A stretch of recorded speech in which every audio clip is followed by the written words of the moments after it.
концертке барған видеомды салып едім, астына жазып тастапсыздар, мынау не деген сияқты, саған музыка тыңдауға болмайды, харам деген сияқты. Музыка сізге де тыңдауға болмайды. Соны айтып тұрған адамдар, жаңағыдай орамалдағы қызды көрсеңіздер, сіздер қалай сөйлейсіздер, саған күлуге болмайды, саған үйтуге болмайды, саған өлең тыңдауға болмайды, сізге де болмайды. Бүкіл мұсылманға айтқан, бүкіл мұсылманға айтылған сөз. Тек қана орамал таққандар музыка тыңдамасын, қалғандарына можно деп еш жерде жазылмаған. Мен білем, музыка тыңдауға болмайды. Бірақ қараңыздар, мен егерде жаңағыдай ойбай азаннан кешке намаз оқыңыздар, үйтіңіздер, бүйтіңіздер десем, ойбай сен біздің бала шағаларымызды құртасың, сен адамдарды бұзасың деп жазасыздар, Кәдімгідей ел қатарлы концертке барсам, ой харам деп жазасыздар. Мен басқа адамдар сияқты. Мен әрқашанда айтамын, Аллах парыз еткен орамалдарыңызды тағыңыздар, намаздарыңызды оқыңыздар. Бұл өмірді ғана сүріп, ақыреттеріңізді ұмытпаңыздар. Бұл өмірді сүріңіздер, ақыреттеріңізді ұмытпаңыздар деп мен әрқашан айтамын.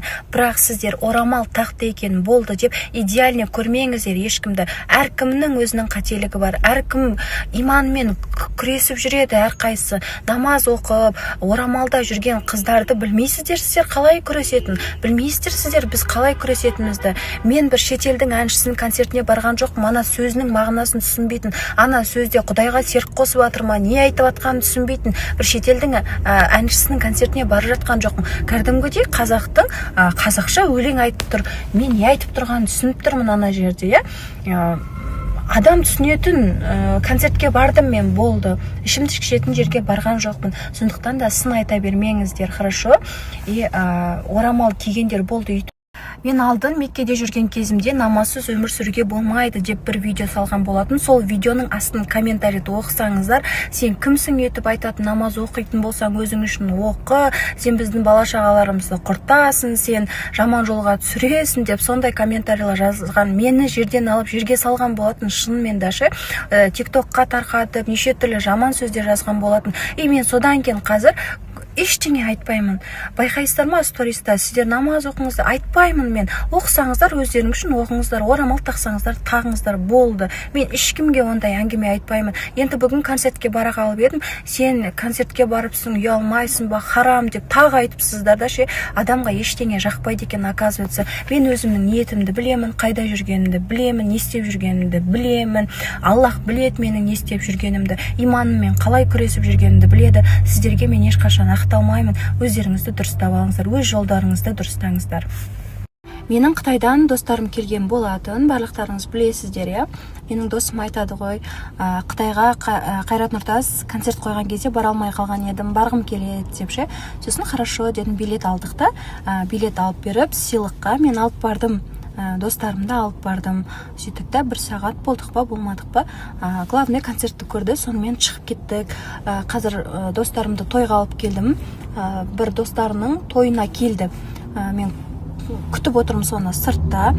Достарымның бір сөзін мен жерге тастаған жоқпын, солармен бірге ілесіп бардым. Шындығына келген кезде сондай болды да. Заодно өзімде концерт көріп қайттым, болды. Мен оказывается ешқайда шықпайды екенмін, ешқайда қыдырмайды екенмін, ешқайда бармайды екенмін. Сол бір концертке барғанымды көріп қалып, соншама әңгіме айтпаңыздар. Ол деген сөз мен имансыз болмаса бұзылып кетті, или жаңағыдай жаман деген сөз емес та, сіздер білмей жатып сөйлемеңіздер олай. Барлығымыз мұсылманбыз ғой, Қазір қарап отырған мені барлықтарыңыз мұсылмансыздар. Альхамдулиллах мұсылманбыз, мұсылманды айыптау үшін дейді, оны 70 себеппен ақтап алу керек дейді ғой. 70 себеппен ақтап алу керек. Егер 70 себеп кәдімгідей жазыңыздаршы мені айыптау үшін 70 себеп жазыңыздар ақтап алуға Егер дым таппай қалсаңыздар, онда айыптасаңыздар болады да. Сіздер менің қандай оймен жүргенімді, не істеп жүргенімді, азанда қаншада тұратынымды, жалпы немен айналысып жүрген біреуін білесіздер ма? 1 грамм білесіздер ма? Айтыңыздаршы, 1 грамм да білмейсіздер ғой. Не қалай сіздер мұсылмансыз ғой, менің бауырымсыз ғой? Мен сіздің бауырыммын ғой, мен сізге жау емеспін ғой, мен сіздің бір асыңызды ішіп кеттім ба, наныңызды жеп кеттім ба, бір жаман дүние жасап кеттім ба сізге да.